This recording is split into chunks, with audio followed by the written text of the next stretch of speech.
저희들은 지금 사순절 첫 번째 주일을 맞이하고 있습니다. 그리고 4월 13일 두 번째 주일이 부활절입니다. 그래서 저희들은 이제 지난주 참회의 수요일, 제의 수요일부터 부활절까지 주님의 말씀을 묵상하고 특히 예수 그리스도의 그 순환이 나의 삶과 나의 인생과 어떤 연관이 있는지를 이제 계속적으로 묵상을 하게 됩니다.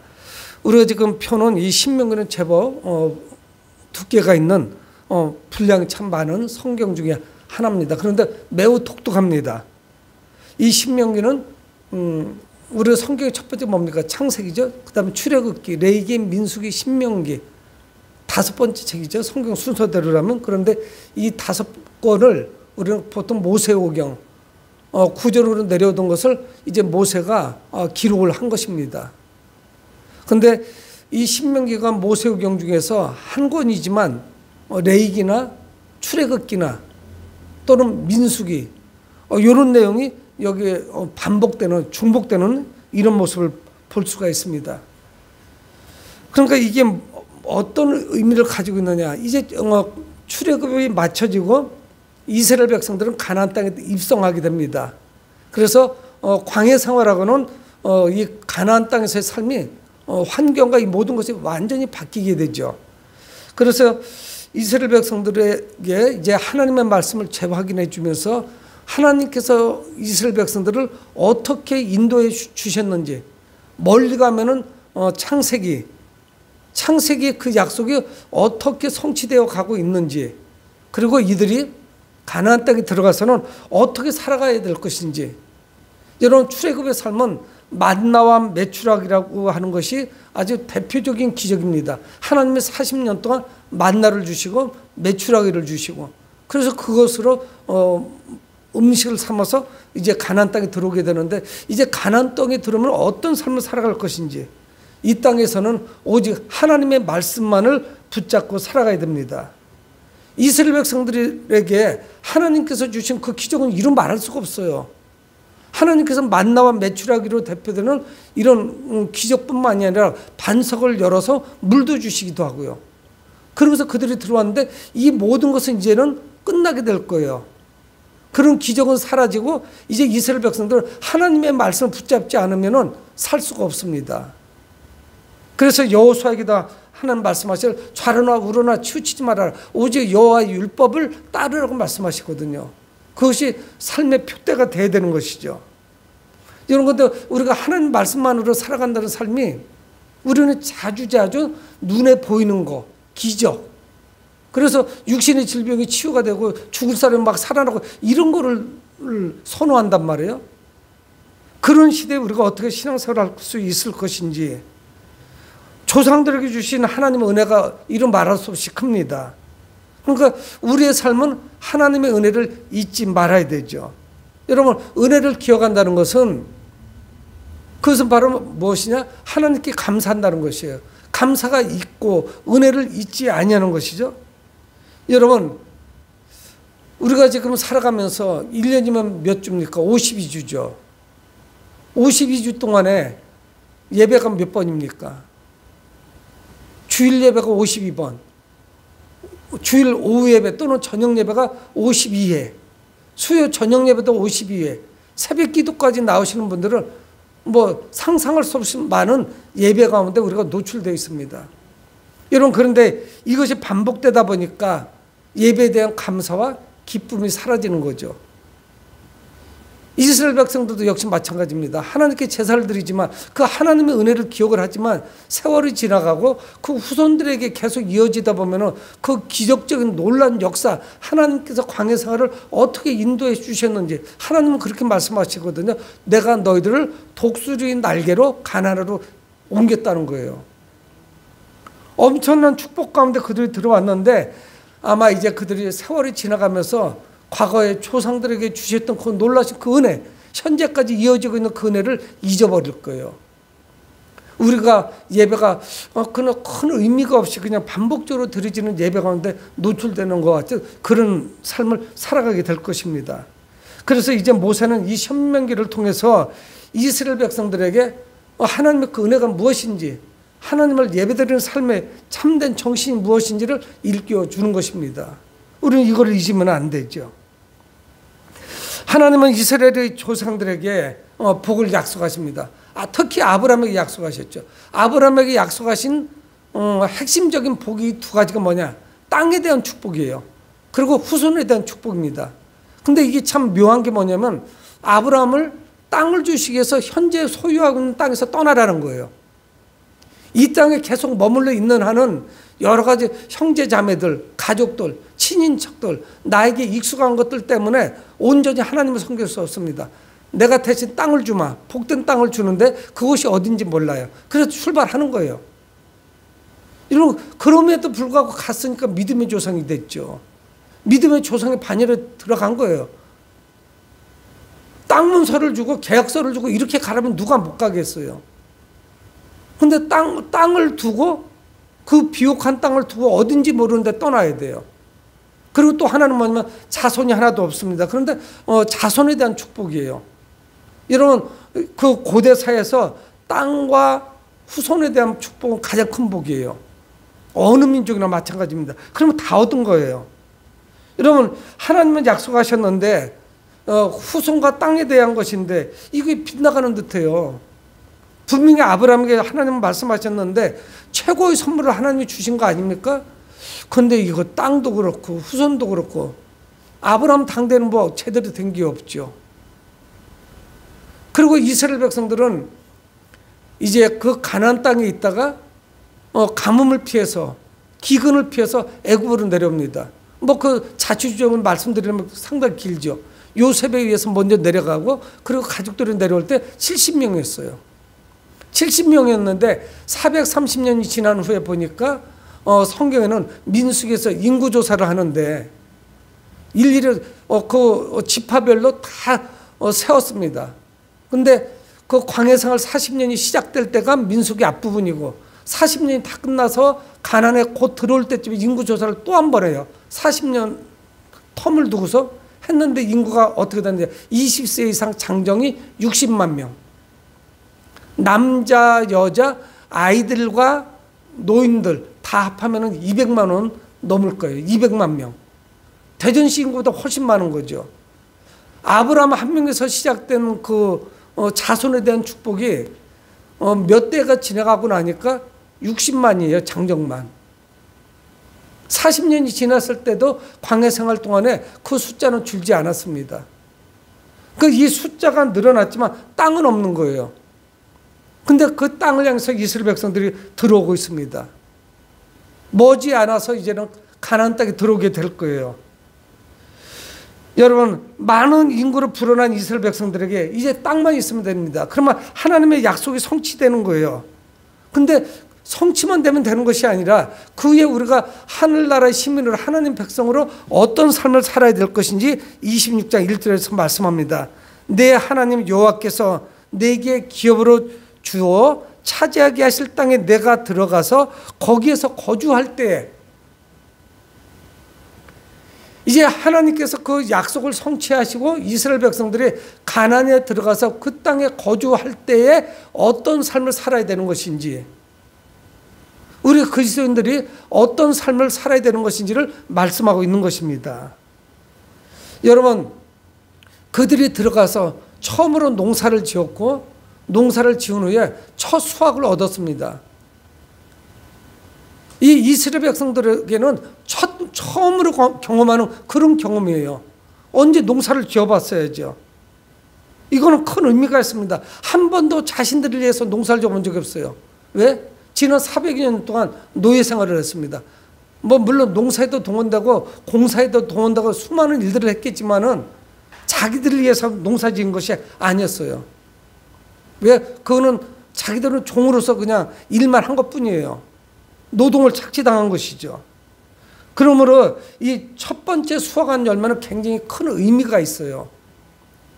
우리 권사님들 중에도 한 분은 달이 바뀌면은 첫 예물을 하나님께 드리더라고요. 뭐 그분의 어떤 의미를 가지고 하는지 저는 잘 모르겠어요. 근데 매 초하룻날, 그러니까 초하룻날 드릴 수가 없으니까 첫 주일에 그 달에 첫 예물을 하나님께 드리는 모습을 봤습니다. 여러분, 이 첫 수확이라고 하는 것은 큰 기쁨을 의미해요. 하나님이 약속을 성취하셨구나. 정말 이제 후손도 많아졌는데 땅도 하나님이 주셨구나. 하나님이 우리 조상 아브라함에게 하신 약속이 다 이루어진 거예요. 세월은 많이 흘렀어요. 수백 년이 흘렀습니다. 그러니까 이게 첫 수확이라는 것이 굉장히 의미가 있는 거예요. 그냥 이게 단순한 것이 아닙니다. 그냥 농사 져서 가을 됐으니까 농사 수확이 있었다. 그래서 풍년이 들었다. 그 정도 의미가 아니에요. 그래서 2절에 네 하나님 여호와께서 내게 주신 땅에서 그 토지의 모든 소산의 만물을 거둔 후에 여호와 하나님께 내 이름을 둘 것이라고 한 곳에다가 그것을 가지고 오라는 거예요. 수확해서 첫 만물.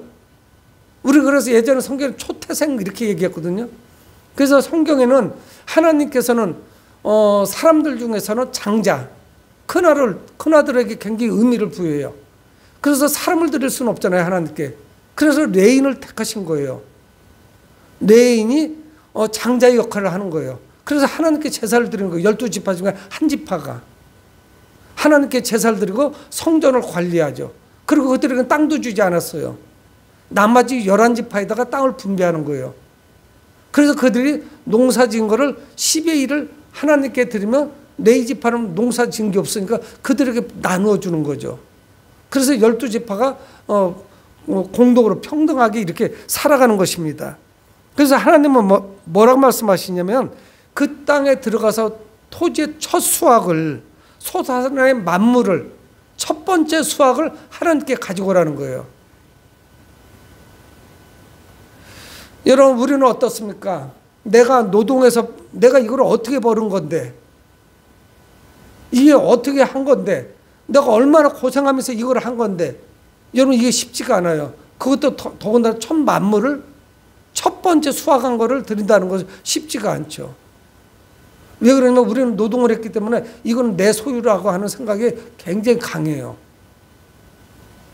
그리고 이거 노동도 신성해요. 매우 중요하죠. 그래서 성경 뭐라고 말씀합니까? 그 게으름에 대해서 굉장히 책망합니다. 부지런해야 될 것을 말씀해요. 여러분, 그런데 이스라엘 백성들이 단순하게 농사를 졌으니까 그냥 하나님께 첫 만물을 드려야지 이런 정도가 아니에요. 이 모든 것이 하나님의 약속의 성취고 이것은 소유주가 따로 있는데 내 것이 아니고 하나님의 것이다 하는 그런 신앙 고백이 그 안에 담겨 있습니다. 여러분, 우리가 돈 1,000원을 하나님께 드려도 5,000원, 10,000원을 드려도 내 안에 그 고백이 없이 어떻게 드릴 수가 있겠어요? 내 소유를 드리는 건데 얼마나 아까워요. 그래서 3절에 말씀합니다. 그 고백 안에 무엇이 있느냐면은 그때에 제사장에 나가 그에게 이르기를 내가 오늘 당신의 하나님 여호와께 아뢰나이다. 내가 여호와께서 우리에게 주시겠다고 우리 조상들에게 맹세하신 땅에 이르렀나이다 할 것이요.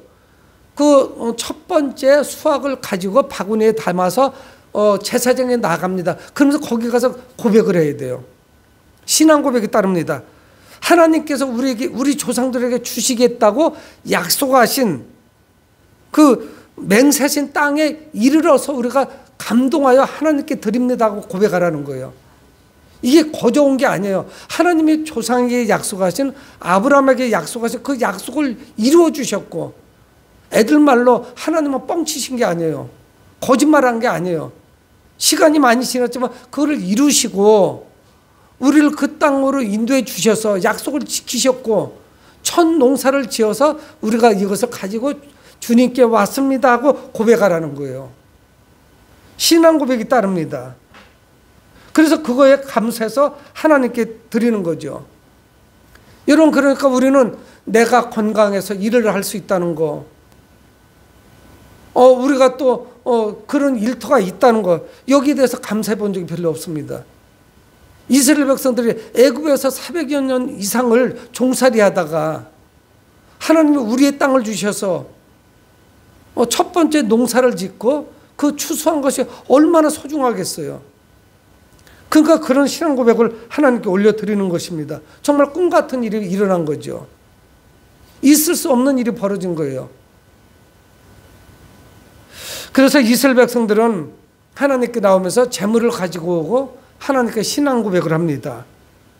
그래서 이제 내가 누리고 있는 것, 현재 나의 삶이 이것이 어디로부터 온 것인지, 여러분 이건 어디로부터 온 겁니까? 주부들은 우리가 먹고 사는 거 이건 다 남편이 수고해서 그래서 남편으로부터 온 것이야. 남편에게 감사하는 정도에서 끝나면 안 되죠. 자녀들도 마찬가지. 우리 아빠가 열심히 일해서 가져온 거야. 그 이전에 하나님께서 우리 가장에게 건강을 주셨기 때문에 일을 할 수 있었던 거 아니겠어요? 그런 일터가 있었던 것이죠. 그래서 우리는 그것을 깨닫는 그 순간 우리 입술에서 감사의 신앙 고백이 나올 수가 있는 것입니다. 우리 하나님께서는 우리 조상들하고 하신 그 약속을 지키셨구나. 나를 통해서 성취하셨구나. 그것이 바로 내가 그 농토를 가지고 농사하는 그 현장이에요. 추수의 현장이라고요. 여러분, 저희들은 오늘 사순절 첫 번째 주일을 맞이하고 있습니다. 교회 절기 중에 매우 중요하죠. 사순절, 다음 주는 두 번째, 세 번째, 네 번째, 쭉 다섯 번째 나가서 종료주일, 고난주간이 시작되고 성금일이 있고 부활절이 있습니다. 우리 자녀들에게 이 절기가 무엇을 의미하는지 가르쳐야죠. 그 고백을 이야기해 줘야 되죠. 하나님의 은혜가 얼마나 큰 것인지를 말씀드려야죠. 그것을 말씀하셔야죠. 이 사순절이 무엇인 줄 아냐? 우리 주님께서 우리를 구원하시기 위해서 십자가의 길을 가신 것이다. 여러분 이걸 이야기해야죠. 여러분 우리 자녀들이 우리 가족이 지금 주일날 아침이라고 늦은 시간까지 잠을 쿨쿨 자고 있는데 그걸 안 깨면 어떻게 되겠어요? 그 은혜가 얼마나 큰 것인지 우리는 기억하고 있어야죠.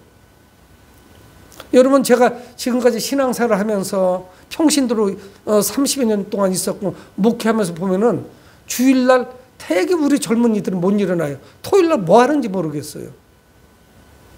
여러분 이 주일은 주일날 집에서 시동 거는 순간에 시작되는 것이 아닙니다. 토요일날 아침부터도 시작돼요. 그래서 토요일날 막 복잡하고 번잡한 데 다니고 막 화려한 곳 다니고 나면요 주일날도 예배를 제도 온전하게 드릴 수가 없어요. 그래서 토요일날 저녁에 다른 데 약속 가급적 안 잡는 게 좋아요. 그렇게 되면 예배가 제대로 안 됩니다. 내가 어수선해가지고. 여러분 이스라엘 백성들은 하나님께 예물을 바치면서 그 하나님의 신실함을 고백하고 있습니다. 그래서 5절부터 오늘 본문 읽은 11절까지 다 고백을 하고 있는 거예요. 그들이 4절에 제사장은 내 손에서 그 광주리를 받아서 내 하나님 여호와의 제단 앞에 놓을 것이다. 하나님의 역사적인 그 약속의 현장에서 그 제물을 하나님께 드리면서 그들이 또 고백합니다. 그러면서 그들이 어떻게 고백하느냐면 5절에 너는 또 내 하나님 여호와 앞에 아뢰기를. 이게 어떤 고백이냐면 신앙 고백이에요. 우리가 사도신경 하지 않았습니까? 그걸 크레도라고 하는데 그 구약 성경의 신앙 고백이에요. 이스라엘 백성들은 어느 때 우리가 사도신경은 예배 때마다 암송하는 것 같이 하나님께 그 재물을 가지고 갈 때마다 그렇게 읊조리는 거예요. 그래서 이제 그것이 5절부터 11절까지 이어지고 있습니다. 그래서 5절에 너는 또 내 하나님 여호와 앞에 아뢰기를. 아뢰라는 거예요. 신앙을 고백하라는 거예요. 그냥 재물만 던져놓고 오는 것이 아닙니다. 내 조상은 방랑하는 아람 사람으로서 애굽에 내려가 거기에서 소수로 거류하였더니 거기에서 크고 강하고 번성한 민족이 되었는데, 우리 조상들은 아람 사람이라는 거예요. 아마 야곱을 이야기하는 것 같아요. 그 후에 이스라엘이라고 이름을 하나님이 바꿔주시죠. 여러분 야곱이라고 하는 믿음의 조상, 첫 번째 믿음의 조상이 누굽니까? 아브라함 아니에요? 아브라함의 아들이 이삭이고 이삭의 아들이 누구예요? 쌍둥이 아들이지만 야곱이 장제 역할을 하죠. 문제가 심각합니다. 근데 그가 하나님을 향한 믿음을 회복하게 되고 하나님께서는 그를 축복하시죠. 그래서 야곱의 이름을 이스라엘로 바꿔주시는 거예요. 그 야곱이 12아들을 낳았죠. 그게 이스라엘 백성들의 조상이 된 거예요. 어떡합니까? 그 야곱이가 형을 속이고 형이 자신을 보복하려고 하니까 도망치죠. 어디로 도망쳤나? 아람이라는 지역으로 바단 아람으로 도망을 쳐요. 여기는 지금도 땅이 있습니다. 거기 어디예요? 우리가 시리아라고 하잖아요. 성경에는 수리아라고 되어 있고 이스라엘하고 늘 티격태격하는데 그 아람으로 피신해요. 그래서 그 20년 동안에 외삼촌 라반의 집에서 종살이를 하죠. 그리고 큰 거부가 돼서 고향으로 돌아옵니다. 그리고 그 12명의 자녀들 후손들이 퍼지기 시작하는 거예요. 근데 어떻게 돼요? 그 다음 세대에서 요셉이 그쪽으로 내려가고, 그래서 성경 말씀하는 것 같이 거기에서 소수로 거류하였더니 애국까지 내려가죠. 70여 명이 그곳에 있었습니다. 흉년을 피해서 애국으로 70명이 내려가요. 근데 그들이 어떻게 됩니까? 크고 강하고 번성한 민족이 되었는데 5절 하반절에 말씀하죠. 이런 크고 번성한 민족을 이뤘는데 이게 뭐예요? 6절에 말씀하잖아요. 애굽 사람이 우리를 학대하며 우리를 괴롭히며 우리에게 중노동을 시키므로. 이건 살아있어도 살아있는 것이 아닙니다. 하나님의 약속이 한 가지는 성취되었는데 후손들은 많아졌는데 신분이 노예예요. 여러분, 히브리라고 하는 의미가, 저는 히브리 사람들의, 히브리인의 하나님 여호와 이럴 때 저는 막 은혜가 넘쳐요. 여호와라는 의미는 무슨 의미를 가지고 있습니까? 스스로 있게 하는 자, 스스로 있게 하는 자, 이런 의미를 가지고 있단 말이에요. 근데 이 히브리는 뭐냐? 가장 천민을 의미해요. 하비루라고 해서 천민이에요. 종들을 의미해요. 근데 없는 자들의 하나님, 있는 자 여호와. 우리는 없는데 여호와 하나님, 이분은 스스로 있게 하시는 분이에요. 있게 하시는 분이에요. 또 혼자 스스로 계신 분이에요. 여러분, 그러니까 가장 천민이에요. 종살이를 하고 있는 거예요. 채찍에 맞으면서. 하나님께서 약속하셨는데 하나님의 선택된 백성들이, 그 아람인들이, 그 아람인이 아람 사람으로서 애굽에 내려간 거예요. 하나님이 이미 약속하셨는데 이 고난에서 헤어나지 못하고 있습니다. 애굽 사람이 우리를 학대하고 우리를 괴롭히고 우리는 중노동에 시달리고 있어요. 이게 430년이나 지속되고 있습니다. 땅은 언제 주어질 것인지 가늠할 수가 없어요. 그래서 7절, 우리가 우리 조상의 하나님 여호와께 부르짖었더니 아브라함의 하나님, 이삭의 하나님, 야곱의 하나님께 부르짖은 거예요. 살아계신 그 하나님. 그랬더니 여호와께서 우리 음성을 들으시고 우리의 고통과 신고와 압제를 보시고 우리의 음성을 들으셨어요. 우리의 신음을 들으신 거예요. 그리고 고통을 보셨고 신고, 이거는 뭐냐면 수고했다는 거예요. 노동으로 인해서 고통을 당했죠. 우리의 압제를 하나님은 보셨어요. 그리고 하나님은 몸소 행동하십니다.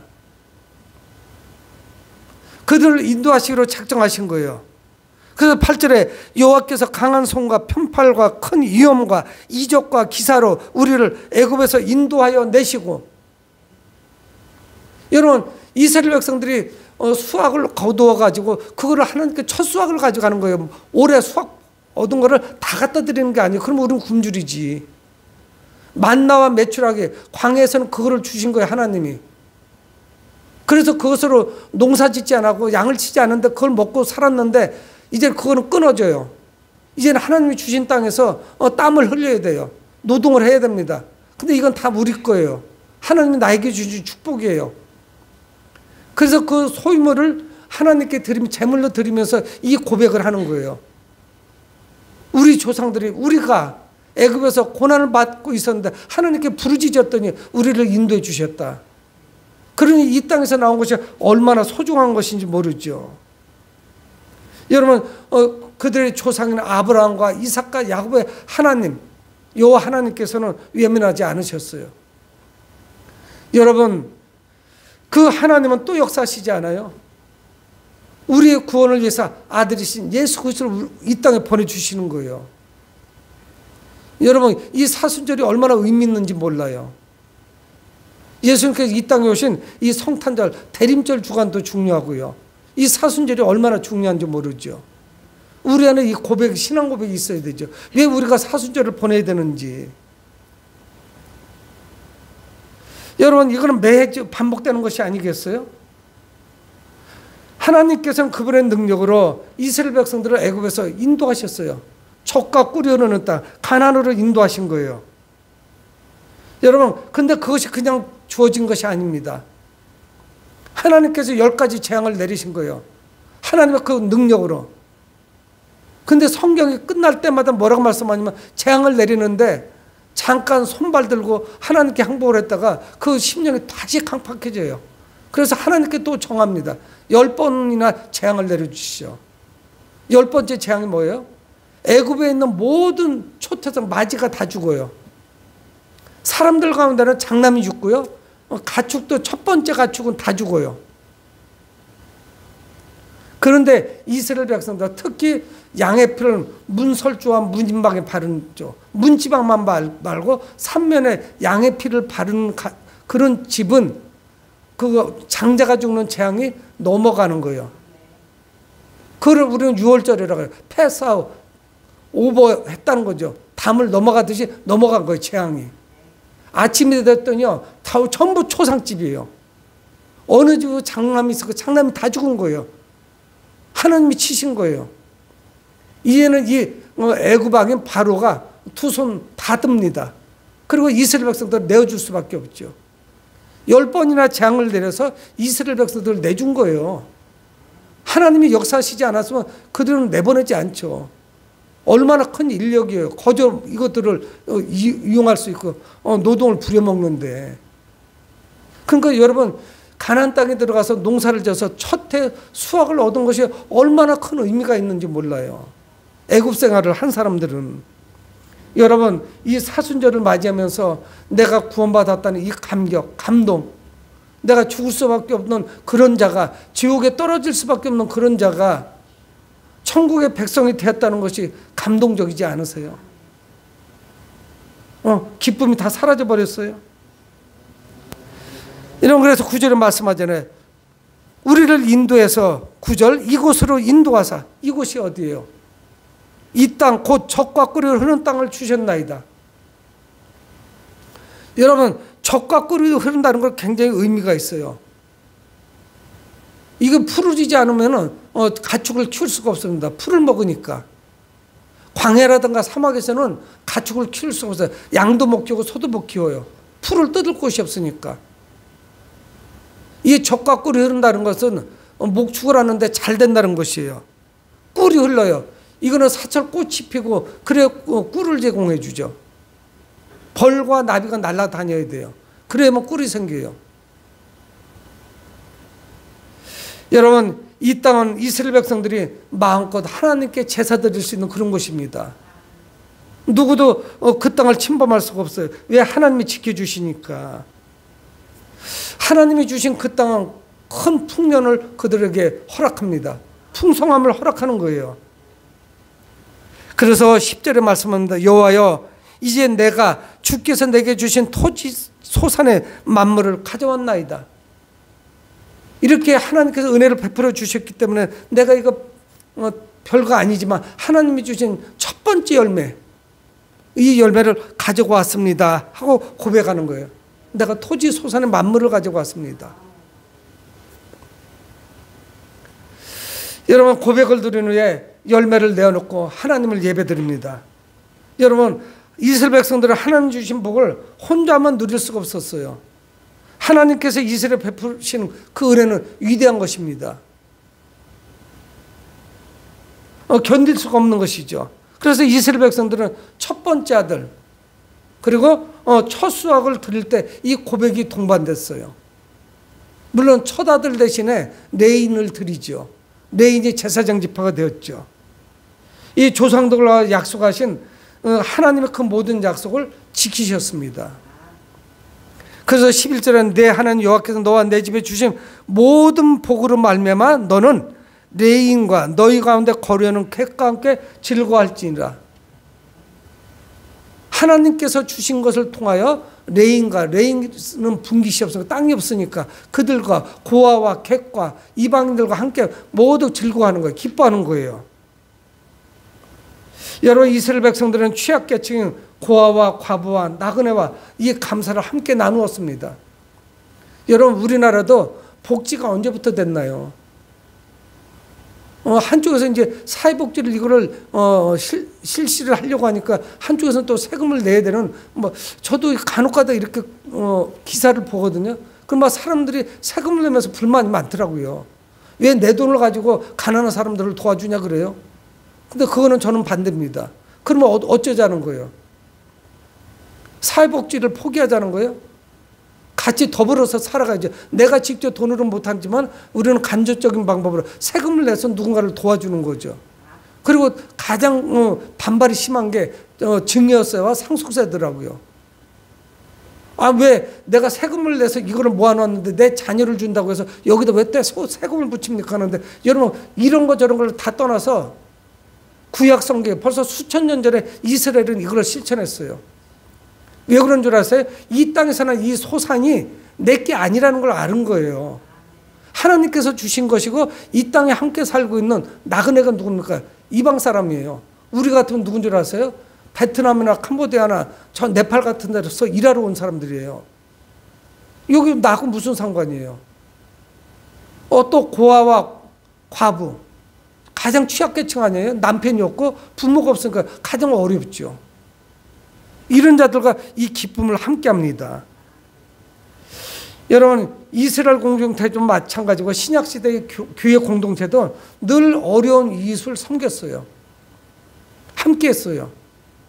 여러분, 이 시대 한국 교회가 이웃과 함께하고 있는지 우리는 깊이 한번 생각해 봐야 됩니다.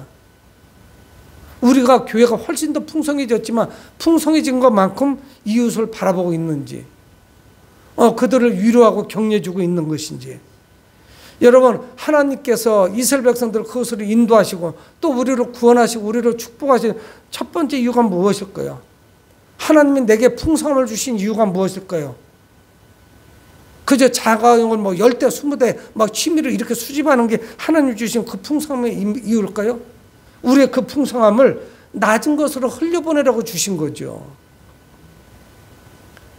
여러분, 우리는 매주 예배를 드립니다. 오늘 사순절 첫 번째 주일을 맞이합니다. 수많은 예배 가운데 우리가 살아가고 있습니다. 근데 그 예배가 반복되는 예배마다 하나님이 하신 일, 하나님의 은혜를 생각하며 그러면서 드려지는 예배인지 우리는 깊이 한번 생각을 하셔야 됩니다. 특히 이 사순절에 내게 베푸신 하나님의 은혜가 얼마나 위대하신지 우리는 묵상하셔야 돼요. 이 사순절 기간 동안에 하나님께서 그 아들을 우리에게 주셨다는 거, 이 놀라운 현실 앞에 우리는 감동할 수밖에 없어요. 그래서 그 고백 가운데 주님께 나오는 것이죠. 내가 드리는 게 정말 하찮고 별거 아니에요. 내가 가지고 있는 것은. 하지만 하나님께서 기뻐하실 거예요. 여러분, 우리는 사순절 첫 번째 주일을 맞이합니다. 이 이스라엘 백성들이 초태생 또 첫 번째 추상 가지고 하나님께 나가듯이, 신앙 고백을 가지고 나가듯이 이 사순절 기간에 우리의 신앙 고백과 함께 주의절에 나오시기 바랍니다. 그리고 그 입술로 하나님을 찬양하는 여러분들이 되시기를 주의 이름으로 축복을 드립니다. 고마우신 아버지 하나님, 주의 은혜를 감사합니다. 우리가 늘